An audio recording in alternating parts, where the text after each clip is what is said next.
Quem é seu dono?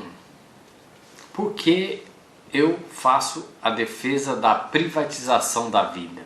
Que história é essa? Que conversa é essa? Se é a sua primeira vez por aqui, este canal está destinado a discutir ou debater ideias de liberdade, projeto pessoal de vida, independência financeira, educação livre e assuntos afins a esses temas. Eu me chamo Noé. Nesse vídeo eu quero compartilhar com você algumas ideias baseadas no meu livro Quem é seu dono? Em defesa da privatização da vida. O que é que me levou a escrever esse tipo de livro? Exatamente quando eu comecei a perceber o quanto que nossa felicidade emocional, nossos objetivos pessoais, o quanto nosso dia a dia está comprometido com uma série de contrariedades em função da nossa vida pública, da nossa vida baseada na jurisdição do Estado. É claro que isso pode ser de repente uma conversa um pouco chata, discutir a ideia de Estado, afinal de contas, inclusive as pessoas acham que o Estado é importante, que sem a existência dele a vida seria uma barbárie. E na realidade não me dá muita vontade de ficar buscando argumentos para mostrar que tudo isso é uma grande besteira, porque o Estado lhe oferece serviços que qualquer um poderia fazer. O serviço da educação, se você já paga a pré-escola do seu filho, você veja que qualquer um poderia oferecer, em qualquer âmbito hoje, com a internet, qualquer um faz curso superior à distância. A segurança, qualquer condomínio tem seguranças ali, isso é algo que também qualquer um poderia. Isso poderia ser financiado por nós próprios, fora também o aspecto do armamentismo, que já daria proteção individual. Mas a discussão não é essa, a discussão é por que é que nós não somos donos de nós, no dia a dia, no geral, em muitos aspectos. Quanto mais um país tem tutela do Estado, menos a pessoa tem vida privada. Essa é a discussão que eu quero fazer com você e por isso é em defesa da privatização da vida. Veja, desde que nascemos nós temos alguns direitos naturais que são inalienáveis, que são evidentes, qualquer um pode observar, a gente fala que são auto-evidentes.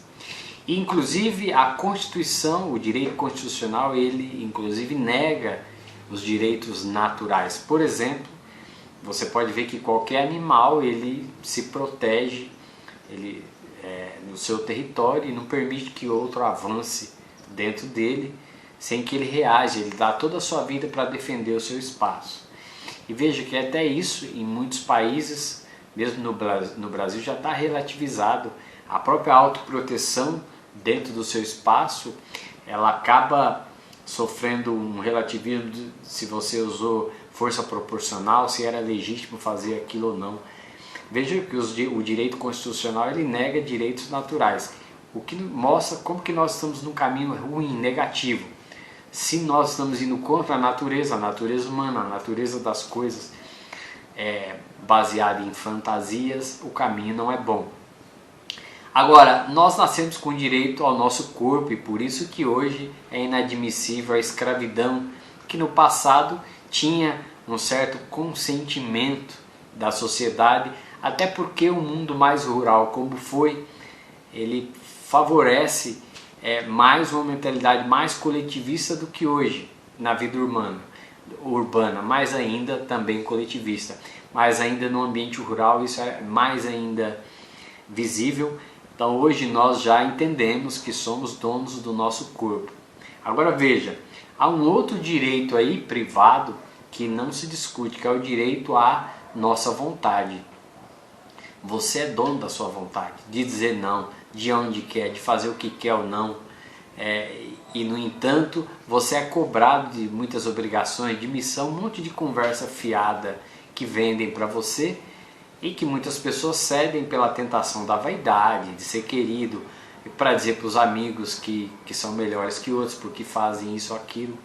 Mas o direito à vontade ele é negado e acaba que você acaba sendo escravizado sem perceber. O corpo acaba indo por tabela em função de que as pessoas renunciam à própria vontade. Nesse livro, Quem é seu dono em defesa da privatização da vida, eu trago à tona toda essa discussão desses temas. O quanto os conflitos nunca cessarão em função de que nós estamos na arena pública em que não há como, um conflito ele só termina quando se tem claro de quem é direito, de quem é dono, quem é proprietário daquele espaço, daquele objeto. Quando não se tem claro, porque o espaço é público, como nos dias de hoje, qual é o resultado disso? As pessoas acabam não tendo claro, de quem é o bem, né? De quem então isso gera uma confusão. E há vários pontos negativos em função da publicização, da vida nossa ser mais pública do que nossa.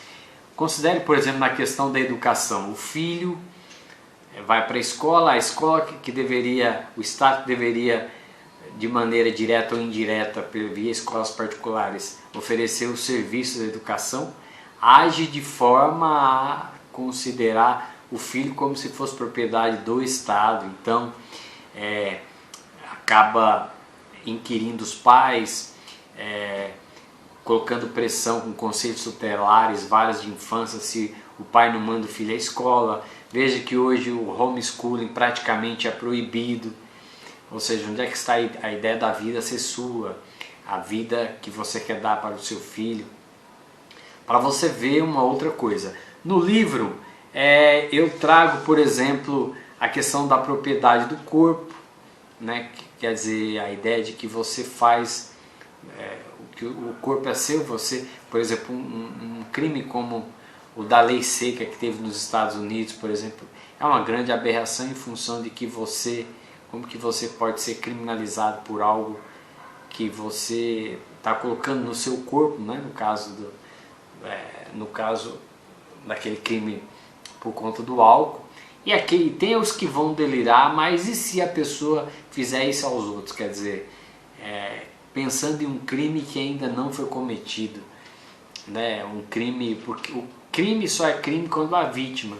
E você não pode ser penalizado se você age contra você. Você pode ser penalizado se você age contra os outros, né? O que mais?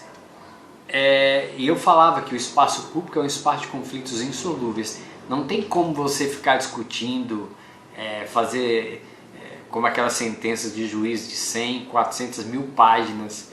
O Estado não tem como agir de forma justa dentro de um espaço público. É muito claro que para que a justiça seja aplicada, todos os espaços precisam ser privados, porque você só consegue fazer reparos de direitos quando você tem a propriedade do que vai ser reparado, quando você tem claro quem é o proprietário. No caso do espaço público, isso fica difícil.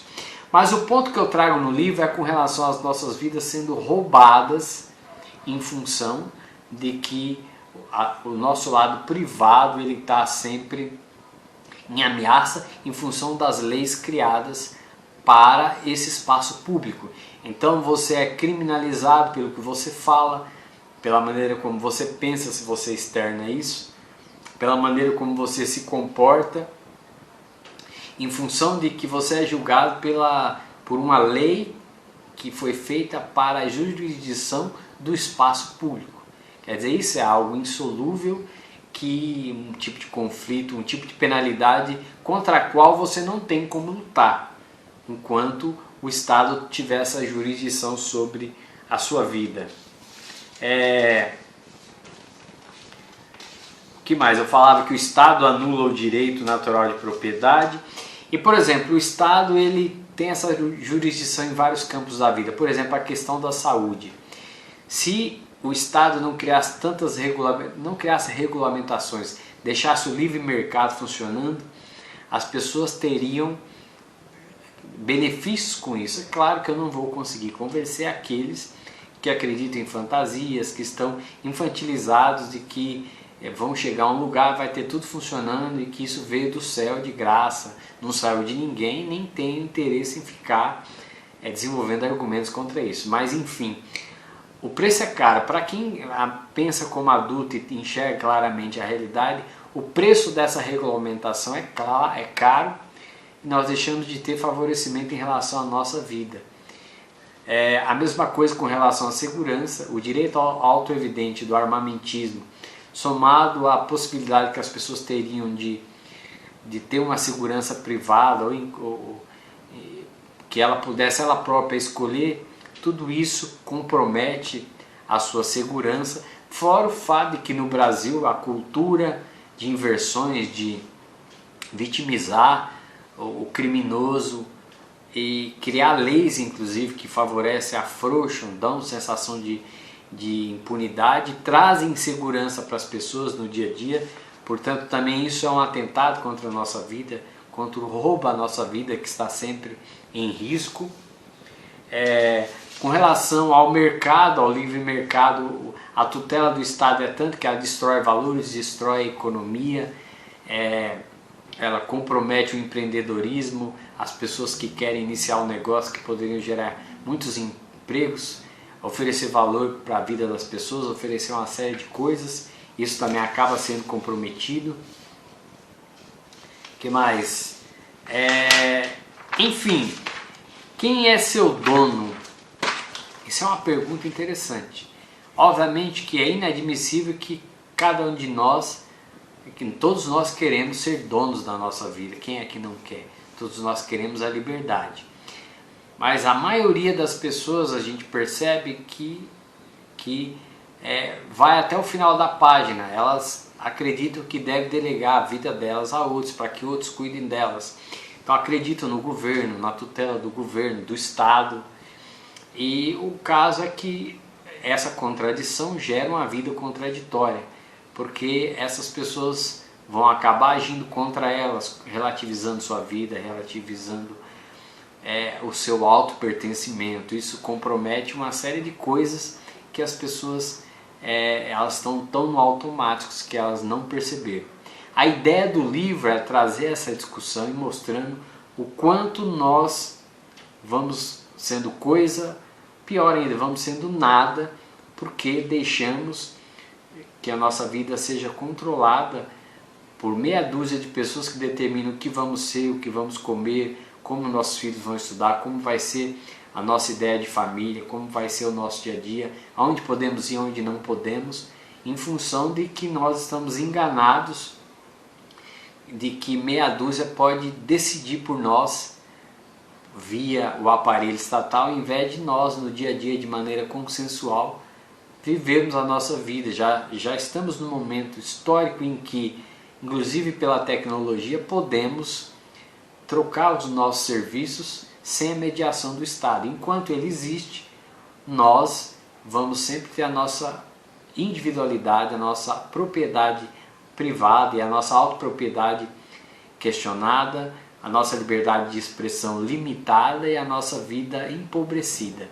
Quem é seu dono? Em defesa da privatização da vida, traz essa discussão de que é chegada a hora de nós deixarmos de enxergar o Estado como algo bom para a nossa vida, mas como aquele que na verdade que compromete o nosso direito a viver livre a vida que nós queremos viver. Obviamente que eu não tenho nenhuma pretensão de que esse livro tenha um caráter ativista, que inclusive eu nem gosto, mas é apenas uma discussão para um problema do nosso dia a dia, que é o caso de que a vida está sempre comprometida em função do Estado. Então essa é uma defesa da privatização da vida. Esse livro está na Amazon, como os vários livros que eu escrevi. Se é um assunto que interessa a você, vá lá conferir. Um abraço, não deixe de voltar a este canal sempre que traz assuntos ligados à educação livre, projeto pessoal de vida, independência financeira, assuntos ligados à liberdade, e até a próxima.